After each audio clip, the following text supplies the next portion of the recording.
Mi nombre es Néstor Sherman y como presidente de la Sociedad Española de Patología Dual tengo el honor y también el placer de presentar esta conferencia magistral de la directora del NIDA, el Instituto Nacional de Abuso de Drogas de los Estados Unidos, la doctora Nora Volkow.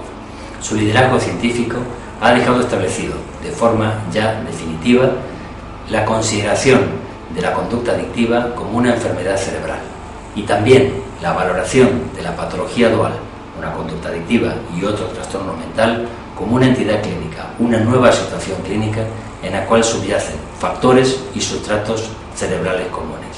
Yo deseo que esta conferencia sea de enorme interés para todos. Muchas gracias.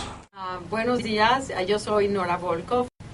El día de hoy quiero dar una plática muy diferente a la que les di hace 2 años en el mismo Congreso de la Comorbilidad, donde tuve el honor, gracias al doctor Néstor, que me invitó a participar, a darles una plática sobre cómo los aspectos neurobiológicos confluyen en lo que es clásicamente considerado el problema de la dependencia o la adicción y los problemas de diferente tipo de enfermedades psiquiátricas como la esquizofrenia, la depresión, el déficit de atención.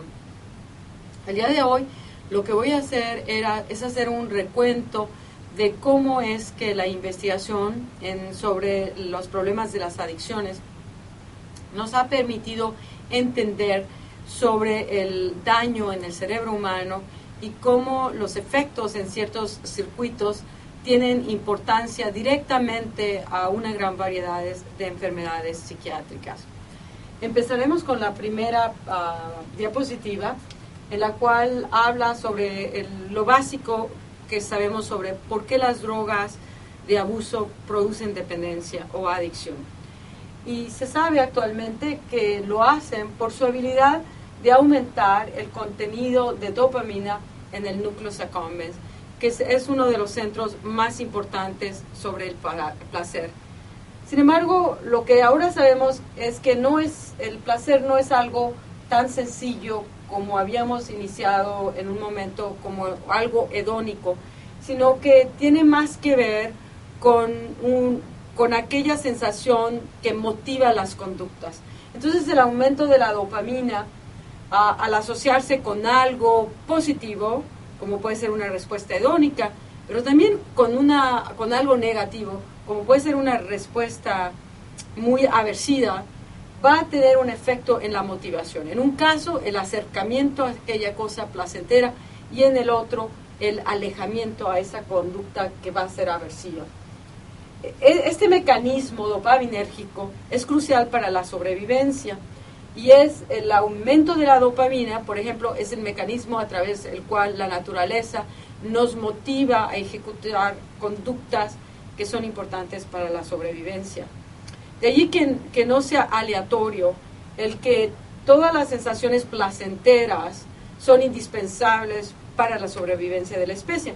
Y en esto hablamos, por ejemplo, la comida, el sexo, las interacciones sociales.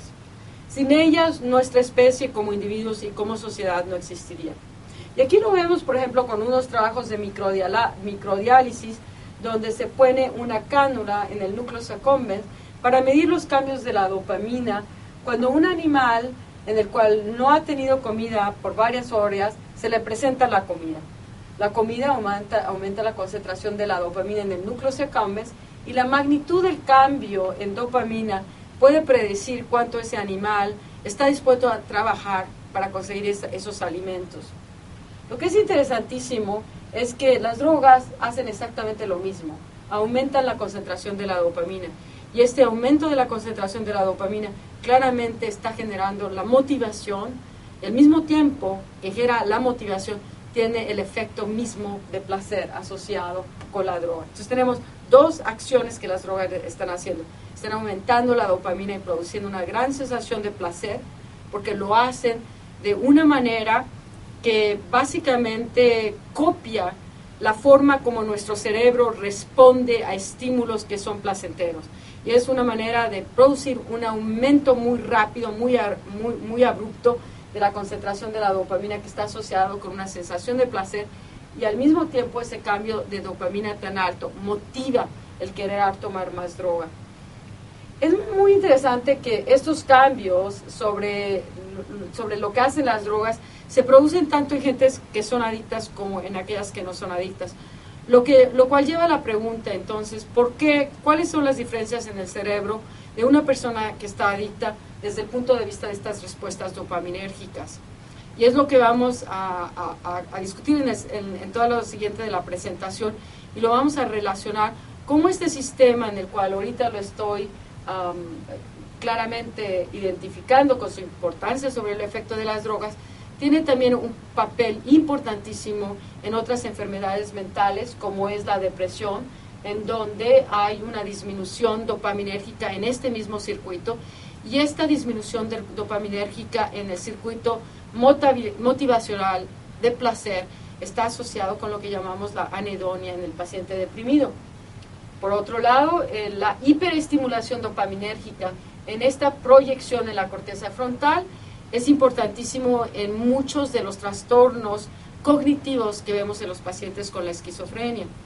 Al mismo tiempo, desajustes en el sistema dopaminérgico, también motivacional y de placer, contribuyen a los síntomas psiquiátricos de emotividad y de amotivación que son tan frecuentes en pacientes con esquizofrenia. Este mismo circuito está también implicado directamente en los problemas de los déficits de la atención, donde inicialmente había muchísimo interés de cómo una disminución en el funcionamiento dopaminérgico, particularmente de la corteza frontal, contribuían a los síntomas de inatención del déficit de atención. Sin embargo, estímulos más recientes, por ejemplo, han corroborado que una disminución en la actividad del sistema dopaminérgico motivacional de placer, que se llama el mesolímbico, están afectados en pacientes con déficit de atención, y que esto está asociado con un déficit de motivación en el paciente que tiene el síndrome de ADHD. Y por lo cual también esto podría explicar la alta frecuencia de comorbilidad de drogas con el déficit de ADHD. Finalmente, lo que llamamos en Estados Unidos el Post-Traumatic Stress Disorder, que es un síndrome que se presenta con grandes niveles de ansiedad en aquellos pacientes que han sufrido un efecto muy aversivo, también involucra el sistema dopaminérgico, pero desde este punto de vista, decíamos, el sistema dopaminérgico está involucrado tanto en las reacciones positivas como en las reacciones negativas.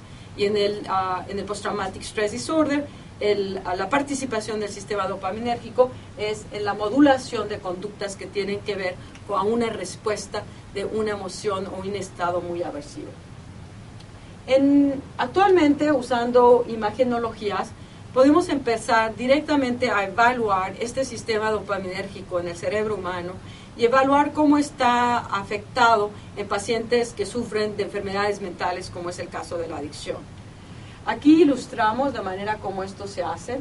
Básicamente tenemos una sinapsis dopaminérgica, la célula dopaminérgica libera dopamina, la dopamina se va a unir a los receptores. La manera como actualmente podemos medir la respuesta del sistema dopaminérgico en el cerebro humano, es decir, cuánto dopamina está liberado ante un estímulo o ante una droga, es de la siguiente forma. Se utiliza una sustancia marcada con un compuesto radioactivo, el carbono 11.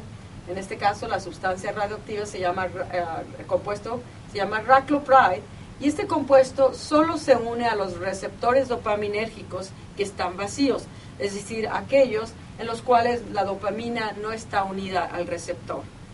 Y eso nos permite, nuestro compuesto radioactivo se inyecta en condiciones en las cuales no hay estimulación al sujeto, el compuesto radioactivo se une a los receptores y podemos tomar una imagen donde la radioactividad, después de hacer los modelos apropiados, refleja el número de receptores que están disponibles para que el raclopride se une a ellos, que básicamente cuando un sujeto no está estimulado corresponde al 85 o el 90% de los receptores en nuestro cerebro, cuando no hay estimulación, están libres, no están ocupados por dopamina, y esto permite que tomemos una imagen con raclopride.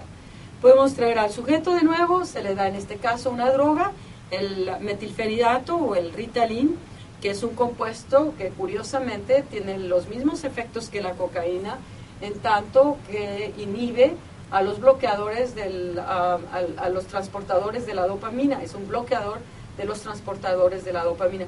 Y estos transportadores son el mecanismo principal por el cual la célula dopaminérgica, una vez que ha liberado dopamina, remueve a la dopamina del sistema y lo recicla, terminando la acción de este neurotransmisor. Cuando hay una droga como el metilfenidato o la cocaína, el transportador se bloquea y este mecanismo que normalmente termina la acción de la dopamina, al bloquearse, impide esta acción y la dopamina aumenta en el espacio extracelular, ocupando los receptores. Y desde el punto de vista farmacológico de la cocaína, este aumento considerable de la dopamina y estimulación de los receptores es lo que está asociado directamente con su acción placentera. Entonces aquí vemos que al aumentar la dopamina se une a los receptores, lo ocupa, de tal manera que cuando usamos nuestro raclopride, nuestro compuesto radioactivo, los receptores ya están ocupados y entonces su unión a ellos está altamente disminuido. Y lo podemos ver aquí, que la radioactividad casi no hay, mucho menos que aquí, y después de hacer los modelos apropiados, esto se puede usar para cuantificar los cambios relativos en la concentración de dopamina producidos en este caso por un fármaco metilfenidato, pero en otros casos por una estimulación de algún tipo que puede ser positiva o negativa, para documentar cómo eso reacciona el cerebro a esos estímulos. Desde el punto de vista de las drogas, aquí este estudio se hizo en individuos en los cuales les dimos el metilfenidato intravenoso, que los cocainómanos no pueden diferenciar de hecho de los efectos de la cocaína cuando ésta se inyecta intravenosamente. Los sujetos están despiertos y les estamos dando un estimulante y podemos medir la asociación entre los cambios dopaminérgicos y las respuestas subjetivas a la droga. En este caso es la euforia o high, y vemos que los cambios de dopamina tienen una correlación muy fuerte con la percepción subjetiva de euforia. A mayor aumento de la dopamina, mayor la intensidad subjetiva de placer por la droga. Y esto es altamente significativo, ha sido corroborado no solamente para el metilfenidato cuando es inyectado intravenoso, por cierto que esto no ocurre cuando se inyecta oralmente. Es indispensable que la droga llegue al cerebro muy rápido para producir estos efectos. Lo mismo con la inyección de la anfetamina intravenosa, eso no sucede con la anfetamina oral. Lo mismo con la administración de nicotina. Entonces la habilidad de las drogas en el cerebro humano, tal como se había visto en los animales, de aumentar la dopamina en el núcleo accumbens, está directamente asociado con sus efectos eufóricos. Pero como dijimos al principio, estas respuestas ocurren en las personas aunque estén adictas o no adictas. Entonces la pregunta es, ¿cuál es la diferencia? Bueno, para esto es muy importante evaluar claramente y comparar las respuestas de gentes que están adictas y las respuestas de aquellas que no están adictas a la droga, y ver si el cerebro responde diferentemente en este circuito del placer, de la motivación, este circuito dopaminérgico que tiene como un componente crucial el núcleo accumbens. Pero hay otras regiones como el párido ventral que están interaccionando muy cercanamente a estos. Entonces, de manera como hacemos este estudio para evaluar si hay cambios en este sistema de recompensa a la droga, es comparar, básicamente empezamos el primer estudio, gentes adictas a la cocaína y gentes que no estaban adictas, les dimos el metilfenidato intravenoso que genera una respuesta, como dije, muy similar a la cocaína, para evaluar si es verdad lo que se pensaba por muchos años. Una de las hipótesis sobre la adicción es que las gentes estaban adictas porque los efectos placenteros de las drogas eran mucho mayores, tenían una hipersensibilidad a los efectos placenteros de la droga. y eso básicamente hasta muy recientemente era lo que se pensaba. Entonces hicimos el estudio para ver si esto era cierto. Entonces, en la primera diapositiva vemos la respuesta conductual a la administración del metilfenidato intravenoso, que como digo tiene efectos muy similares a la administración de la cocaína intravenosa. Tenemos sujetos controles, tenemos sujetos cocainómanos, los evaluamos en 2 días diferentes. En un día les dimos placebo, porque es muy importante controlar por los efectos de la expectativa, y en el otro les dimos el metilfenidato intravenoso a una dosis de 0.5 miligramos por kilogramo, que es equivalente aproximadamente a una dosis de 0.6 miligramos por kilogramo de cocaína. O sea, es una dosis bastante alta. Y evaluamos los efectos de la euforia, los efectos de la compulsión. Primero, cuando se les da el placebo, ni en los controles ni en los cocainómanos vimos un aumento de la euforia. El placebo no tiene efectos de ninguna magnitud en lo que es el estado de la euforia.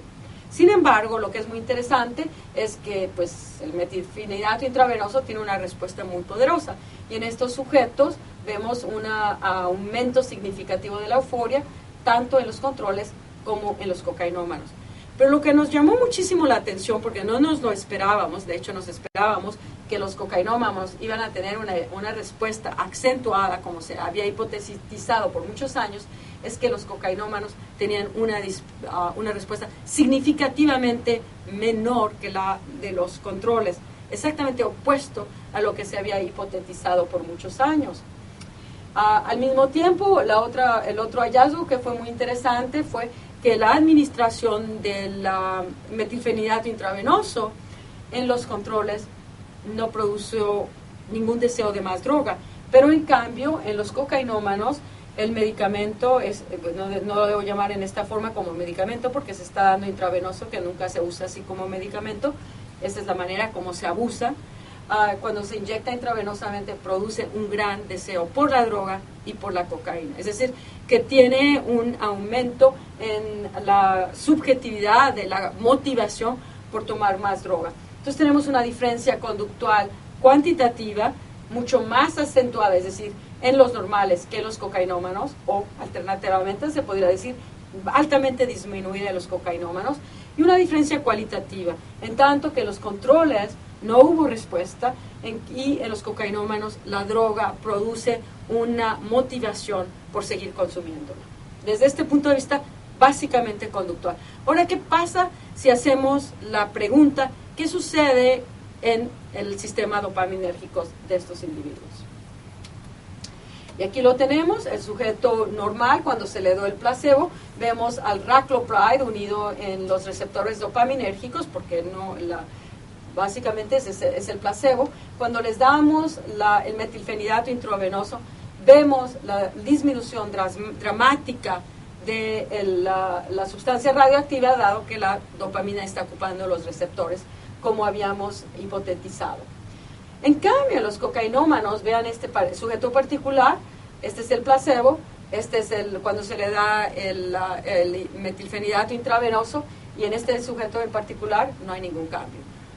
Pareciera que en este sujeto el metilfenidato a esta dosis, que digo que es bastante alta, no produjo cambios en la dopamina.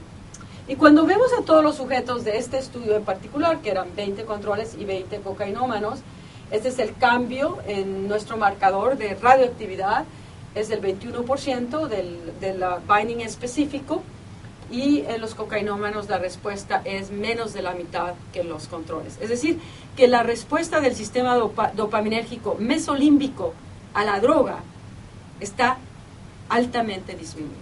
Y es contrariamente a todo lo que se había postulado. Por un lado, tiene mucho menor respuesta euforigénica.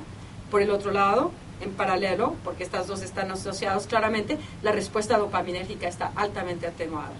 Y sin embargo, esta atenuación de las respuestas, a pesar de estas atenuaciones, vemos este gran deseo por más droga. Los mismos estudios fueron replicados, idénticos, por el grupo de Columbia University, usando anfetamina intravenosa en vez de metilfenidato en cocainómanos. Esto no es exclusivo para el caso de los cocainómanos. Aquí tenemos un estudio más reciente que publicamos el año pasado o el antepasado, en el cual hacemos exactamente la misma intervención, pero en sujetos alcohólicos que se han detoxificado por un periodo de 3 semanas para estar seguros que no había ningún efecto de la discontinuación abrupta del alcohol, es decir, del withdrawal, que podía explicar los hallazgos.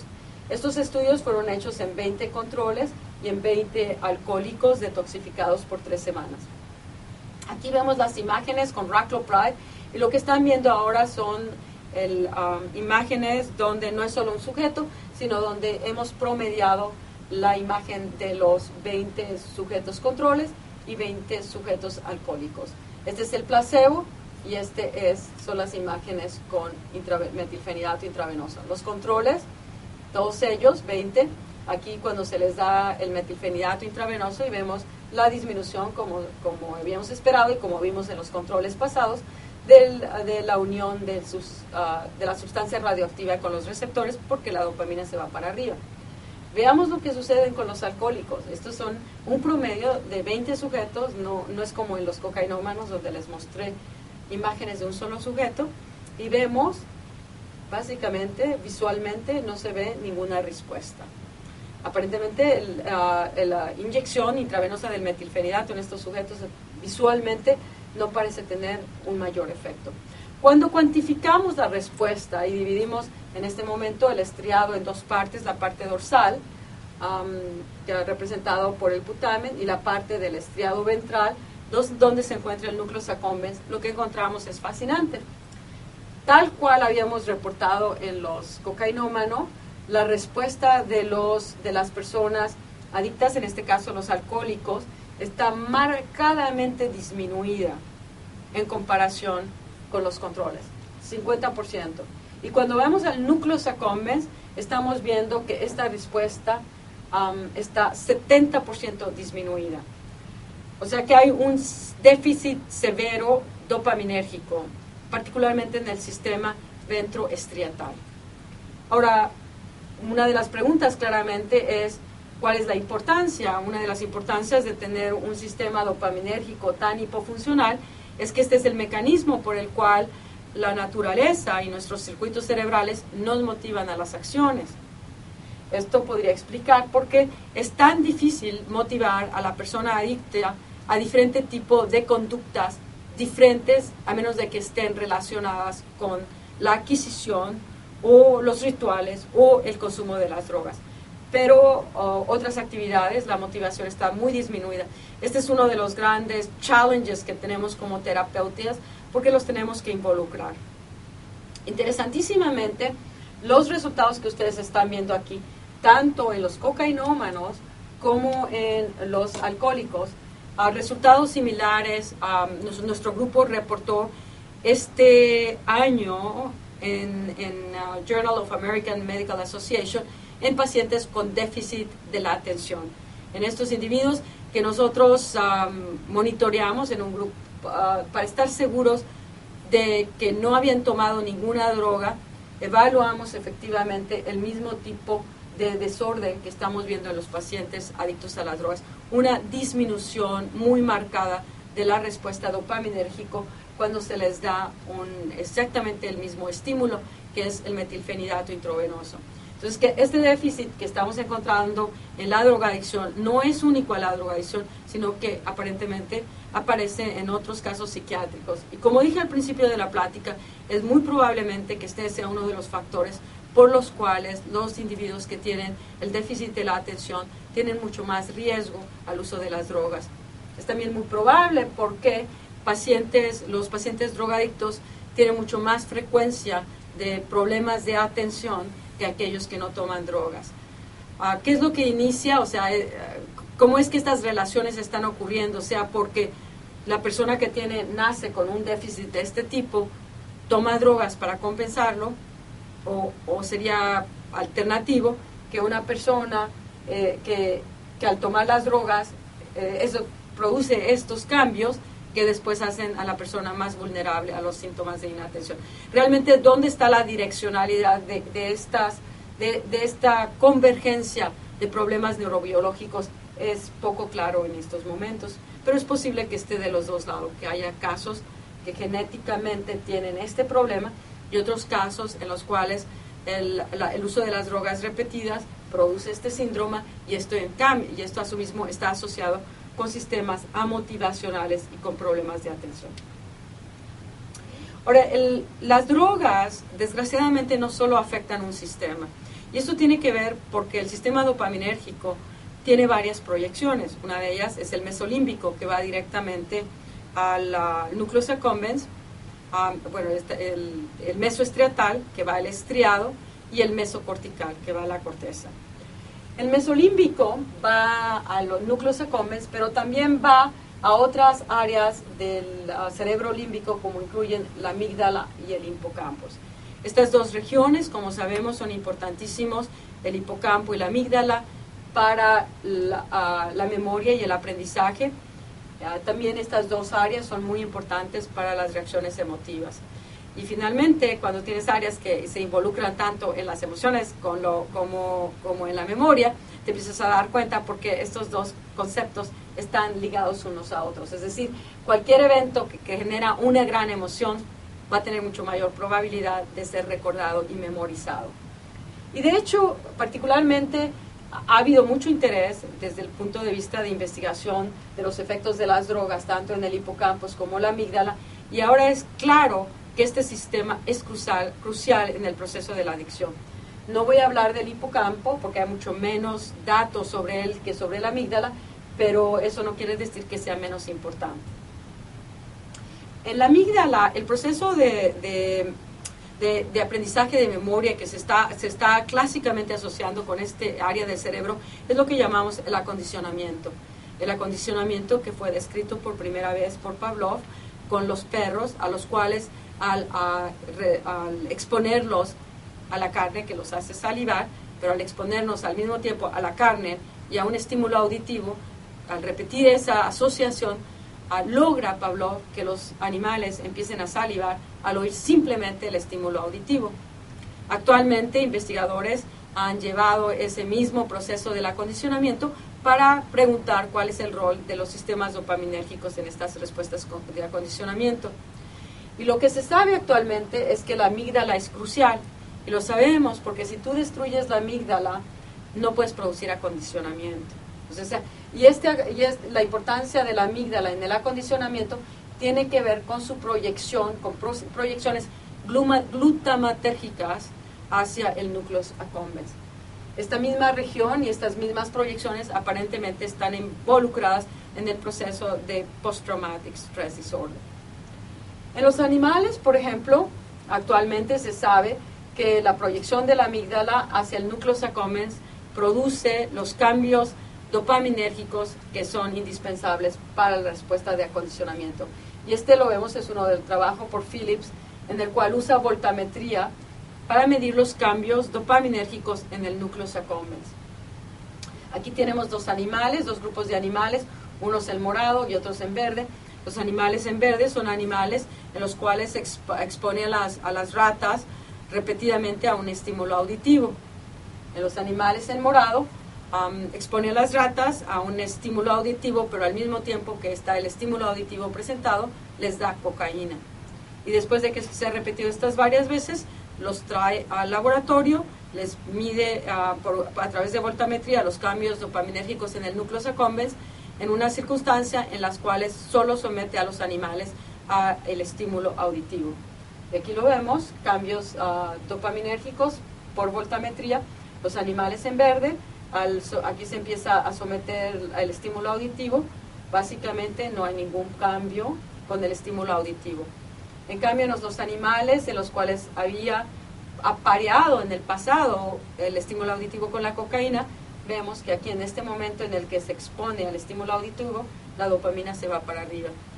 Y aquí no hay nada de cocaína, es básicamente el estímulo auditivo el que está creando una respuesta dopaminérgica en el núcleo accumbens, de alguna manera como lo haría la cocaína.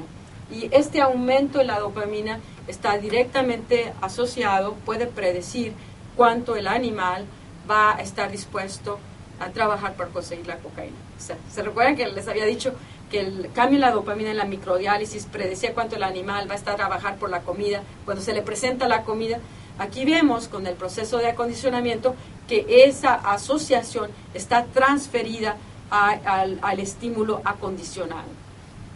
Entonces, que la pregunta es, o sea, ¿qué pasa con la persona adicta? Esto es en animales y son ratas, y por mucho que queramos a las ratas, no tienen la complejidad del ser humano. Entonces es importante evaluar si estos mismos procesos ocurren en la adicción en el ser humano. Y aquí lo tenemos, la misma estrategia que les había mostrado anteriormente para medir los cambios dopaminérgicos por el metilfenidato, lo tenemos en sujetos cocainómanos, en este caso 18 sujetos cocainómanos activos, no se han detoxificado, que los traemos al laboratorio en 2 diferentes ocasiones.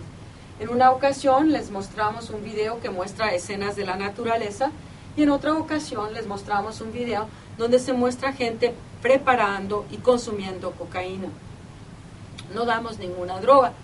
Y es el mismo compuesto, el raclopride, y aquí lo vemos, los resultados para las imágenes que son el promedio de los 18 sujetos cuando están viendo el video de la naturaleza y cuando están viendo el video de la persona tomando cocaína. Y visualmente se puede ver que ha disminuido la concentración del compuesto radiactivo, porque en esta situación el estímulo visual acondicionado está aumentando la dopamina en el sistema estriatal.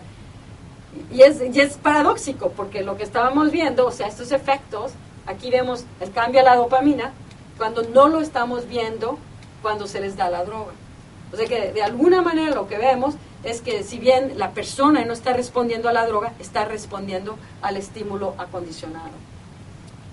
Y cuando cuantificamos estas respuestas, que lo vemos aquí en el cambio a nuestro marcador específico de la radioactividad, que refleja los cambios relativos en la dopamina, vemos que en aquellos sujetos en los cuales la presentación de los estímulos condicionados, a los que están acondicionados, producía los mayores cambios dopaminérgicos, eran aquellos en los cuales la presentación del estímulo acondicionado generaba un gran deseo por tomar la droga, los cuales llamamos aumento en el craving, en la motivación por tomar la droga. A mayor aumento de la dopamina, a mayor la intensidad por tomar la droga. Los mismos resultados fueron reportados aproximadamente 2 meses después por el grupo de John Hopkins, mostrando efectivamente que la presentación de estímulos acondicionados en cocaína humanos aumentaba la dopamina en el estriado, y este aumento estaba directamente relacionado con la percepción subjetiva del deseo de la droga. Y esto en nuestro estudio también vimos que aquellos sujetos que tenían la mayor reactividad, es decir, que aumentaban la dopamina más al mostrarse un estímulo acondicionado, eran aquellos que tenían una historia de severidad más alta a la adicción. O sea que cuanto más estás acondicionado y tienes esta respuesta en tu cerebro, más severo los síntomas de adicción y más frecuente la historia de relapso. Entonces, esto tiene mucha importancia porque de alguna manera lo que estamos viendo es, por un lado, la disminución de la respuesta de los circuitos de recompensa a la droga, que genera una disminución de la respuesta también subjetiva de euforia. Pero tenemos al mismo tiempo que la droga está produciendo este aumento y en el deseo y la motivación. Es como si de alguna manera la droga ha dejado de actuar farmacológicamente, pero sin embargo puede producir a través de procesos acondicionados la motivación por consumirla. Y este intercambio lo que probablemente hace tan difícil el manejo del paciente con adicción. Pero este tipo de asociaciones y cambios de acondicionamientos no son únicos para el proceso de la adicción, y como lo mencioné, son muy importantes también para la asociación con procesos negativos. De allí la importancia de este mismo mecanismo para el Post-Traumatic Stress Disorder, que debería saber cómo se llama en español, pero no me acuerdo. Desórdenes del trauma postraumático, quizás algo por el estilo. pero ahí se ve un acondicionamiento a un factor negativo que va a generar una respuesta también en la amígdala, que va a generar cambios dopaminérgicos en el núcleo accumbens, que van a generar el rechazo a ese estímulo y la reacción tan negativa que lo conlleva. También podría explicar por qué la comorbilidad tan alta entre el Post-Traumatic Stress Disorder y las drogas. Finalmente, el último sistema con el que quiero hablar sobre el sistema dopaminérgico es aquel que tiene que ver con el sistema mesocortical. Las células dopaminérgicas proyectan a la corteza prefrontal, también a la corteza temporal, pero en particular sus proyecciones a la corteza prefrontal han tenido mucho interés en las investigaciones psiquiátricas porque se postula su importancia en los trastornos cognitivos que ocurren con la esquizofrenia. También han sido estudiados en los trastornos cognitivos que ocurren con la enfermedad del Parkinson. En el caso de la esquizofrenia, por ejemplo, estudios han mostrado que el déficit dopaminérgico en la corteza frontal explica los síntomas negativos que ocurren en la esquizofrenia.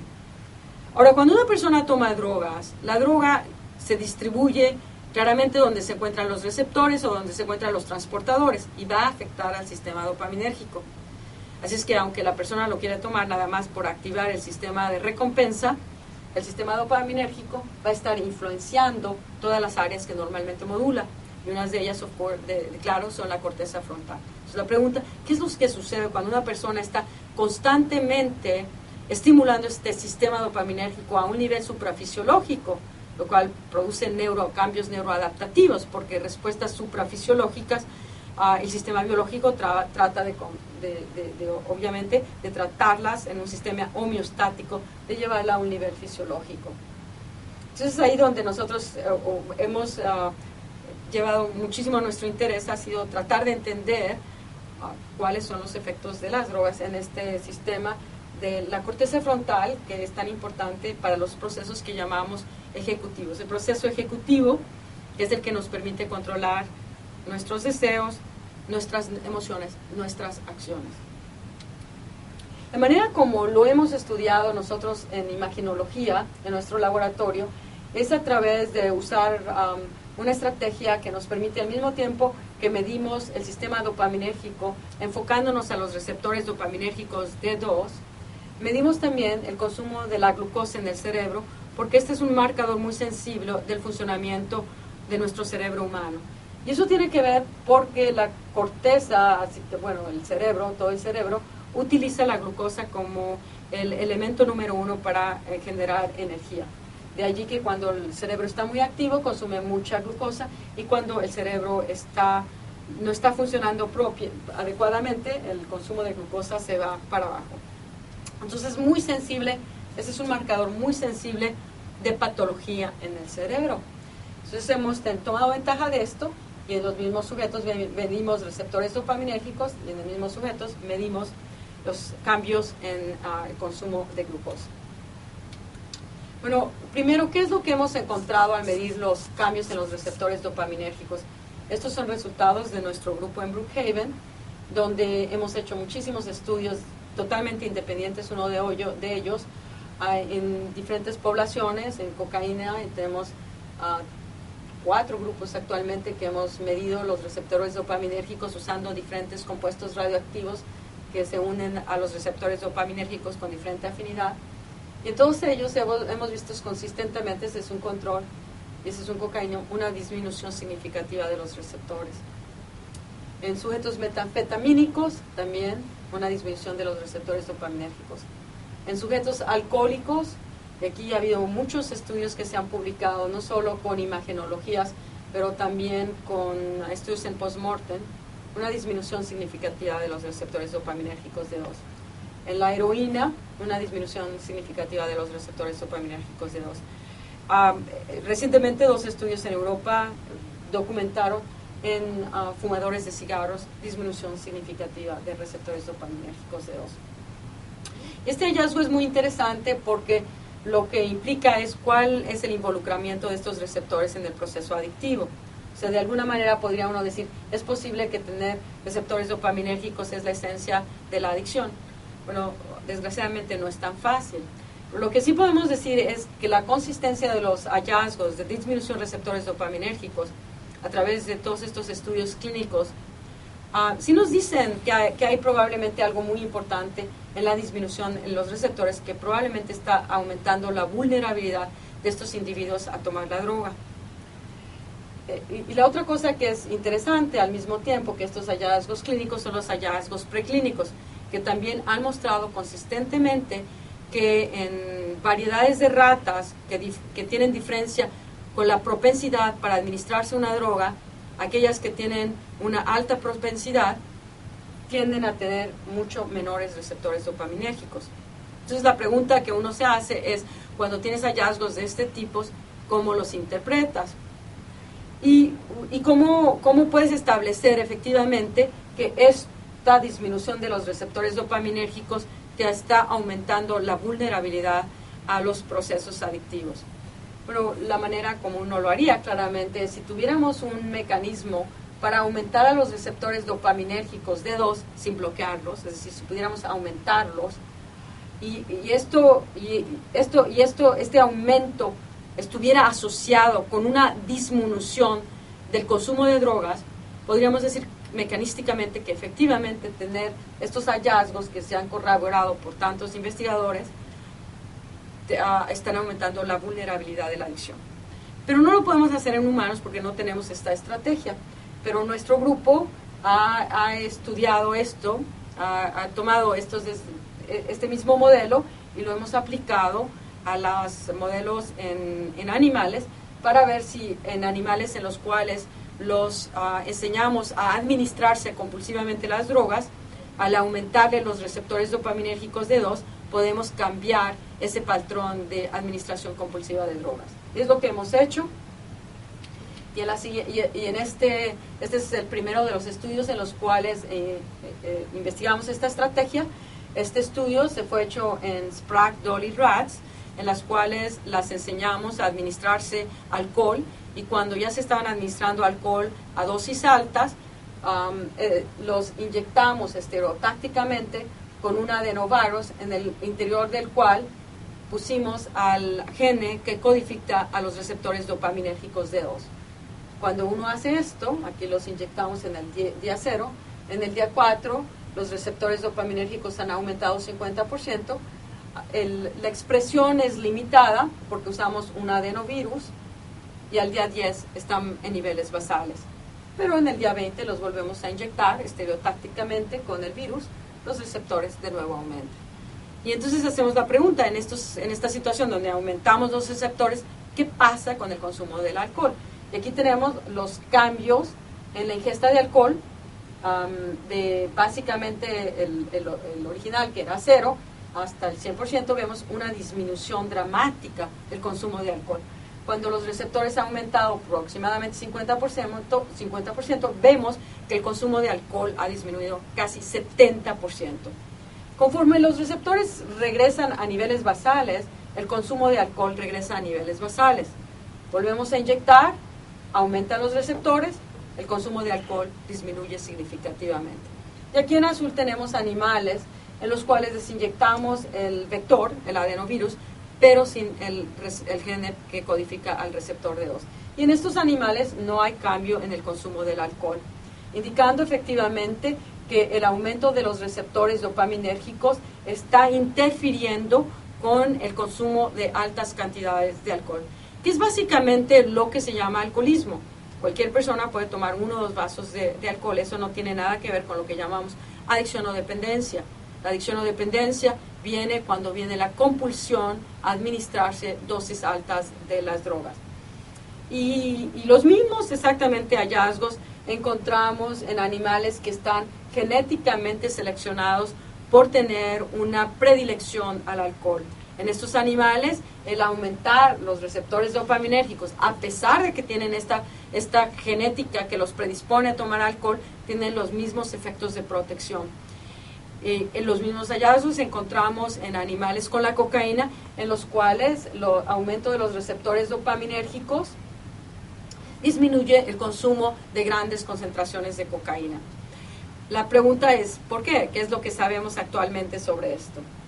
Bueno, el año pasado y el antepasado hubo dos manuscritos, uno en Science, que se publicaron del grupo de Cambridge, que nos dan una idea por qué la disminución de los receptores en el estriado están promoviendo estas conductas compulsivas. Primero, los investigadores de Cambridge estaban interesados en saber si había diferencias si básicamente animales que los seleccionaron por sus niveles de impulsividad, en aquellos ánimos que tenían poca impulsividad y muy alta impulsividad. Y querían ver si estos dos tipos de animales que estaban en el extremo de la impulsividad tenían diferencias en la expresión de los receptores dopaminérgicos. Y midieron entonces los receptores dopaminérgicos en el estriado dorsal y en el estriado ventral, donde se encuentra el núcleo accumbens. Este es un animal con alta impulsividad, este es un animal con poca impulsividad. Y lo que muestran es efectivamente que aquellos animales que tienen alta impulsividad tienen receptores dopaminérgicos en el estriado muy disminuidos. Después tomaron esos mismos animales que son altamente impulsivos y los compararon con los que tienen poca impulsividad y los sometieron en un estudio para medir qué tanto se administraba compulsivamente la cocaína. Y lo que muestran aquí es que los animales que tenían bajos niveles de impulsividad, que son estos en los cuales los círculos están vacíos, tenían mucho menos niveles de compulsividad para la administración de cocaína que aquellos animales que eran altamente impulsivos. Es decir, que los niveles receptores dopaminérgicos bajos en el estriado están favoreciendo la impulsividad y esto mismo está favoreciendo la compulsividad al uso de las drogas. Y esto nos podría explicar por qué, al aumentar los receptores dopaminérgicos en el estriado, evidentemente lo que probablemente está haciendo es proteger contra los procesos compulsivos. Efectivamente, si uno piensa en las enfermedades mentales, uno empieza a tratar de entender la impulsividad, que es uno de los factores que ocurre en varios de los procesos psiquiátricos, como es claramente los procesos del déficit de la atención y también algunos de los procesos que llamamos desórdenes de externalización, donde la impulsividad es uno de los factores. Entonces, este circuito es muy probable que tiene un rol muy importante en estos procesos psiquiátricos. Desde el punto de vista de la imagenología, ¿cómo está asociado esta disminución de los receptores dopaminérgicos de 2 en el estriado? Que las ratas están asociadas con impulsividad y compulsividad. ¿Cómo están asociados en el funcionamiento del cerebro humano? La manera como nosotros lo hemos investigado es al medir el consumo de la glucosa en los cocainómanos, podemos empezar a preguntar, o en los alcohólicos, donde lo hemos hecho también, cómo la reducción de los receptores en el estriado está afectando el funcionamiento del cerebro. Aquí tenemos imágenes, tres planos del consumo de glucosa en sujetos normales, 3 planes del consumo de glucosa en sujetos cocainómanos. Claramente ven la disminución del consumo de la glucosa, particularmente en las áreas de la corteza frontal. Y esto, cuando primero lo encontramos ya hace más de 15 años, fue una gran sorpresa, porque en esos momentos no se creía que la adicción tenía nada que ver con la corteza frontal, se creía que era un problema del cerebro límbico. Al encontrar que la corteza frontal estaba involucrada, esto cambió totalmente nuestra perspectiva de cómo se entiende el proceso de la adicción. 2 de las áreas que están más afectadas en la corteza frontal en las personas adictas es básicamente todo lo que es el área del cíngulo de Jaros, el área anterior, del cíngulo anterior, tanto la parte dorsal como la ventral, está disminuida significativamente en las personas adictas. Y aquí lo hemos demostrado en cocainómanos, lo hemos demostrado en alcohólicos, lo hemos demostrado en gentes adictas a la marihuana, lo hemos demostrado en gentes adictas a la metanfetamina. La otra área que consistentemente muestra anormalidades es la corteza orbitofrontal.